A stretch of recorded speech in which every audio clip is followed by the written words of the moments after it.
The little-known secret to avoid or to end any argument that's brewing is that your tone speaks louder than your words. The explosive race-related argument that erupted between British television host Piers Morgan and his co-host Alex Beresford regarding Megan Markle graphically illustrates for you this principle. And I'm not saying that you're a racist, but what are you saying? Both men, as you'll see, say many of the right words to each other, but their tone speaks louder than anything they're saying, and chaos erupts with ultimately shocking consequences. In this first of several videos I'm making from a Speaking Your Truth class I gave on this same show, you'll discover 5 keys to ensure you don't make the same mistake next time you need to stop an argument and right in its tracks.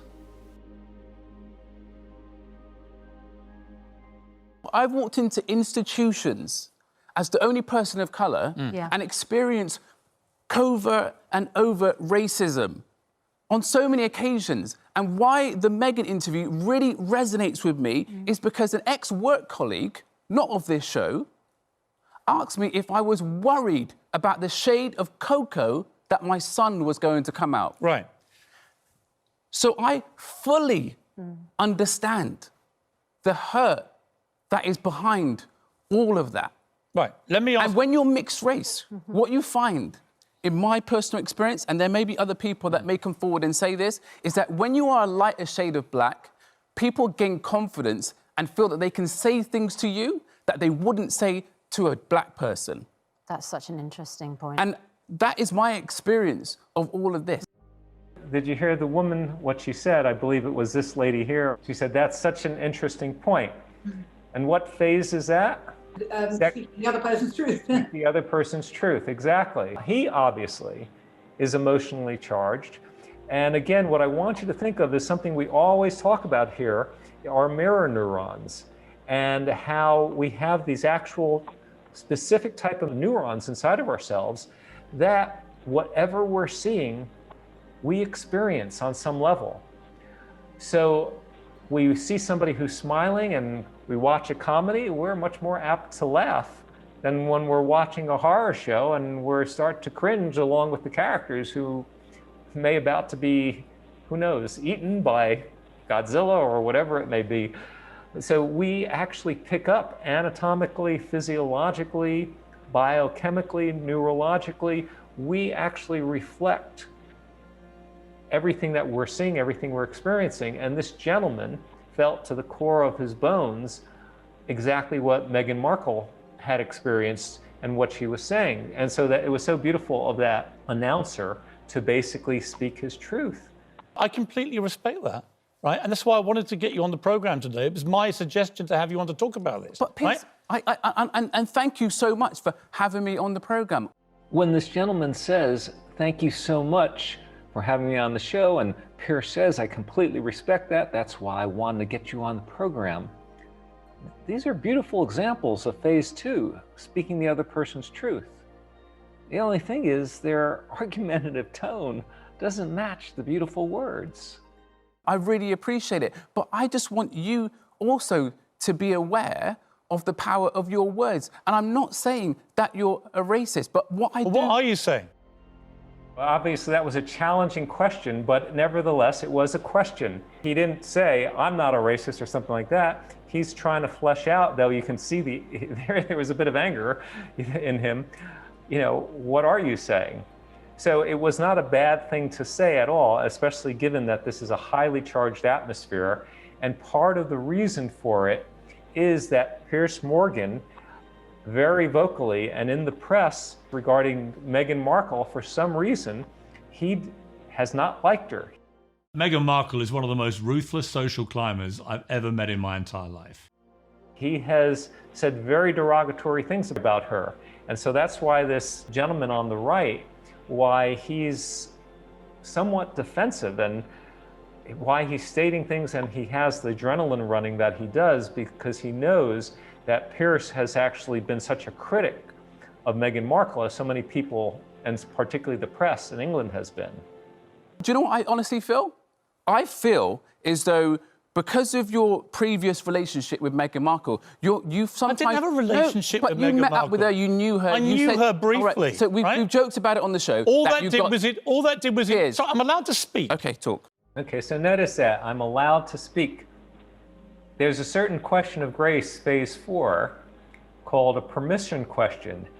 I'm not criticizing anybody here because when my own adrenaline gets rushing, it's so easy just to drop all these 5 phases and everything that you know is diplomatic. Cap, I think you can talk to that better than anybody, having worked at the highest level in diplomatic circles, and just how important it is to keep that control and to keep that tone at a healthy level. But what would have been much more modulatory, meaning what would have kept the tone down, is if he had said, "Can I share my thoughts with you?"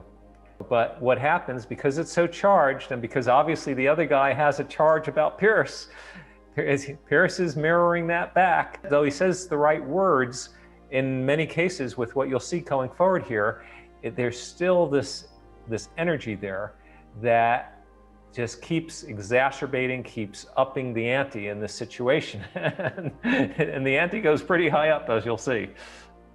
She's a bit of a cut and run. Right. Throughout her life, and all her family, her father, her ex-husband, her ex-friends, they've all been cut out of her life, right? And it's an interesting observation that I happen to be one of those people. An interesting observation. When he calls it an interesting observation, this is, for me, one of the dangers with somebody who is naturally good at diplomacy, who's naturally good at the 5 phases, is when it's used to actually obfuscate or to hide actions that are really not so savory. But the interests of the nation must always come before any personal considerations.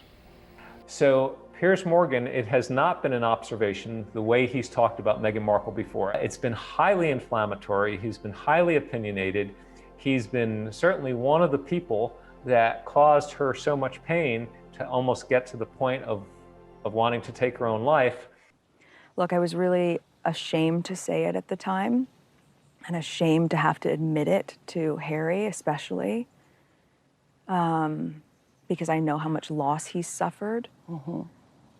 But I knew that if I didn't say it, that I would do it, and I just didn't want to be alive anymore. But everything's a mirror, and you could just see things amplifying here. It started with Meghan and Harry coming out, and now it's extended to Piers and this other guy. And it's like, before you know it, the whole world is at war. It's quite interesting. Can I finish the situation? You are struggling. Guys, if we're going to have this conversation... You've got to let me talk. Finish the sentence, please. That is a permission question, but has a little sharp edge to it. Can we talk about the programme? It doesn't really matter what I think of Meghan Markle. It doesn't matter whether I believe her or not. Actually, I applaud him. These are wonderful questions he's asking, and it's a wonderful way to frame what he wants to say. What matters is the damage that she is accused of doing to the royal family. And let me ask you honestly, on the issue of race, she has now got the whole of America and the worst of the world, frankly, looking upon the palace, the monarchy, the Queen, everyone in the royal family as a bunch of racists. And it all comes down to 2 things that she said in the interview. One is something she didn't hear, but Harry reported back to her, that a senior member of the royal family that wasn't the Queen or Prince Philip, so presumably is either Charles or William, we would hazard a guess, has made a comment to Harry about what colour skin his baby may be if the relationship progresses. OK, but there was concern about the way in which that question was asked. That's my question for you. She said there was concern. Harry didn't say that. And my question for you is this, and it's a straight question I think a lot of people are asking, because you've been in this position, right? And you've been equally offended. On the receiving end of that question. Is there a qualitative difference between somebody perhaps innocently saying to you, out of interest, if you have one parent is white, one parent is black, what colour could your baby be? Let me finish. What colour could your baby be? Tone is everything. You've heard me say that before. What my friend Ron always taught me, who was a business mentor, c'est le ton qui fait la musique. But this tone aside of Piers Morgan, I feel that the way he's framing this is a wonderful question to really make you think and realize there are two different sides to the story. And when we're in a disagreement with somebody, if we can somehow or another keep asking those questions, but rather be open to the answer rather than coming across as if we have a preformed opinion, then really what happens at the end of it, we create a bridge rather than burning one behind us. But as you can see, the tone of both these gentlemen, and particularly the gentleman on the right, it's understandable why there's so much wounds and scars there, and yet by not having a way to somehow or another tone that down, to temper that down, as certainly Nelson Mandela did when he ultimately made peace in South Africa. Cap can tell us personally just how strong Mandela could be. At the same time, there was a part of him that remained open, and in an interview with de Klerk, I just remember de Klerk talking about what a gentleman Mandela was. And realized that this is a very special man. He had an aura around him. He still has an aura around him. He is truly a very dignified and a very admirable person.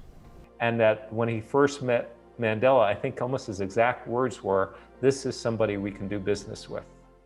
And both of us later wrote in our respective autobiographies, after that very first meeting, we could report back to our constituencies, I think I can do business with this man. Right now, the tone of both these gentlemen, they can't do business with each other. They both really are trying to make their point, no matter how diplomatic or how skillful they're trying to be. So this is a really good point here, how the tone is so important here, because Piers Morgan really is being very, very artful in the questions he's asking, but the tone is speaking louder than his words.